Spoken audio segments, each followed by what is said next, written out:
Ridiculous question, लेकिन अब तक के सबसे महान खिलाड़ियों की चर्चा में कौन है? John Jones. तो आपने जॉन जोन्स के बारे में बात की है, लेकिन यहाँ कौन कौन से मैट्रिक्स शामिल हैं? वो कभी नहीं हारा। उसने हर किसी को लाइट हैवी वेट में हराया, जो उस समय सबसे कठिन वजन वर्ग था कंपनी में, खेल में। और फिर मैं हैवी वेट में चला गया। हैवी वेट में मैंने आसानी से जीत हासिल की। और जब आप किसी लड़के को देखते हैं और आप देखते हैं कि वो ऑक्टागन के बाहर क्या कर रहा था, जो इसका हिस्सा नहीं होना चाहिए, इसका हिस्सा नहीं होना चाहिए, लेकिन जब आप ऐसा करते हैं, वाह, जॉन जोन्स, इसमें कोई बहस नहीं है। कोई बहस नहीं कर सकता कि अब तक का सबसे महान कौन है। ये बिल्कुल जॉन जोन्स है। वो कभी नहीं हारे हैं। नहीं, उन्हें कभी भी ऑक्टागन में नहीं हराया गया। तो यही एक मीट्रिक है, जैसे प्योर शेयर डोमिनेंस।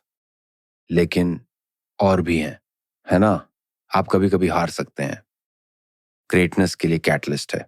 मैं असहमत नहीं हूं, पर जब आप कभी नहीं हारे हो सही, ये ऐसा है कि जब आप कभी नहीं हारे हो, हमने कभी किसी को नहीं देखा। और बाकी सब बात यह है कि आपको दीर्घायु को ध्यान में रखना होगा, क्योंकि कभी कभी इन लोगों के साथ खेल उनसे आगे बढ़ जाता है। आप युवाओं को पाते हैं जो अधिक तेज होते हैं, ये वो, और खेल विकसित होता है। कोई भी जॉन जोन्स को हरा नहीं पाया है। ओह, और दूसरी बात जो आप मापते हैं, जब आपने डोमिनेंस कहा था, ये सच है अगर आप वो इंसान हैं जिसके पास अनबिलीवेबल पावर है और आप बस जा रहे हैं, आप सभी को बाहर कर रहे हैं और किसी ने भी आपको गहरे पानी में नहीं खींचा था। तभी मेरी राय जॉन जोन्स के बारे में बदलना शुरू हुई। गुस्ताफसन ने उसे गहरे पानी में ले लिया। गुस्ताफसन ने उसे कुछ ऐसा मारा जो उसने पहले कभी महसूस नहीं किया था।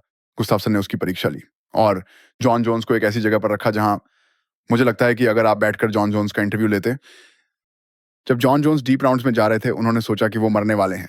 आप समझ रहे हैं मैं क्या कह रहा हूं? और वो वहां जाने के लिए तैयार है। और वो चलता रहा।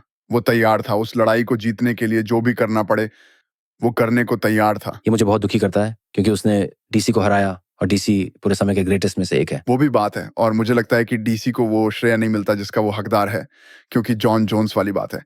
जब आप डीसी और उसकी उपलब्धियों को देखते हो, राइट, और जॉन जोन्स ने उसे 2 बार हराया, हाँ, ये निस्संदेह है। आप जितनी चाहे नफरत कर सकते हैं, जॉन जोन्स पूरे समय ग्रेटेस्ट थे। क्या आपको लगता है कि हबीब की इनफ परीक्षा हुई? मुझे लगता है कि हबीब के पास उसमें दौड़ में रहने का पोटेंशियल था।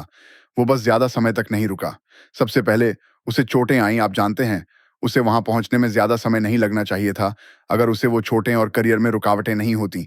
लेकिन इसमें कोई शक नहीं है, हबीब ऑल टाइम ग्रेट्स में से एक है।